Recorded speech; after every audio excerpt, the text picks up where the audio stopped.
Hi everybody. I know we all know the deception around these flyers that come through our mailbox and all the lies written in these propositions, and we all know to vote no on them.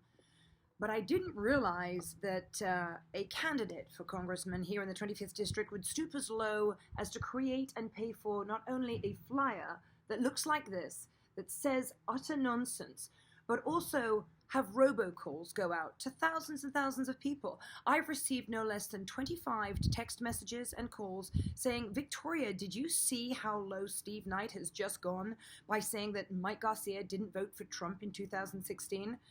On a side note, this actually is a complete lie. I'll tell you why. Mike Garcia voted for Donald Trump in 2016 in the primary. When it came to the general election, he was out of state at the time and could not vote.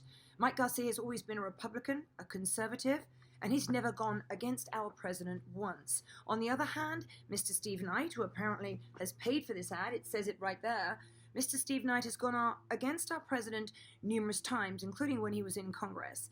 And I will read you something that I just found, and it's, of course, a direct quote from Steve Knight, who has now just jumped back into the race. This is from the Ventura Star newspaper in October 2016. Headline is, Knight withholds support from Trump.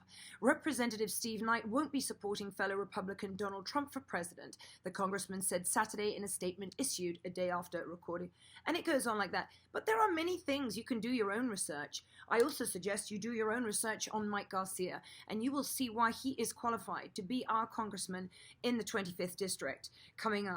And Mike Garcia has been in the race since the very beginning, unlike Steve Knight, who has just come back into the race since Katie Hill's left to fill a vacant seat. So I urge you to please ignore these flyers, which is a complete lie. A complete lie. That's actually libel to say someone did not vote for somebody in 2016 when it can be proven that Mike Garcia voted for Trump in the primary of 2016. Not only ignore that, please check out Mike Garcia. Go to www.electmikegarcia.com. Come to any of his speaking engagements. He's very easily attainable. You could always talk to him. You can talk to his campaign manager, Chelsea. They're very easy to talk to, and they will tell you, and you've got his qualifications are right there on paper for you to see. So I'm afraid Mike Garcia may not have seen this, but I did, and so did many of his supporters, and we are all disgusted with it. So maybe Steve Knight has time to bash on Mike Garcia because he can't talk about his own qualifications. But Mike Garcia is very busy with his future constituents here in the 25th district, telling him about why he is the only qualified person to be the congressman for District 25.